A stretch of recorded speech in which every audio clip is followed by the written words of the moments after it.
হঠাৎই মা দুপুরবেলায় বলে, চ রেডি হ, একটা জায়গায় যাওয়ার আছে। আমি এক প্রকার যেতে নারাজই করছিলাম, কিন্তু মা আমাকে জোর করে নিয়ে গেল। নমস্কার বন্ধুরা, আমি অর্পিতা, আমার আর একটা নতুন মিনি ভ্লগে আপনাদের সকলকে জানাই স্বাগত। হ্যাঁ, চলে এসেছিলাম আমাদেরই এলাকার মধ্যে রায় নার্সারিতে। আর নার্সারি মানেই বুঝতে পারছো শীতকাল, এখন গাছ লাগানোর পর্ব, ফুল গাছ, সবজি গাছ, আর মা প্রতি বছরই এই গাছ লাগায়।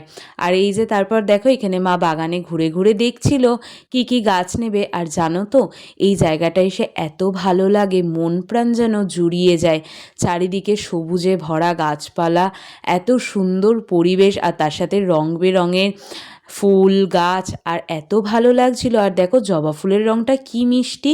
আর এই যে মায়ের সমস্ত কিছু নেওয়া হয়ে যায়। আর এই যে জেঠুটাকে দেখছো, এই জেঠুরই নার্সারি, আর এনাদের সবার ব্যবহার এত ভালো, ভীষণ ভালো লাগে। আজ এই অবধি, সবাই ভালো থাকবেন, সুস্থ থাকবেন, টাটা।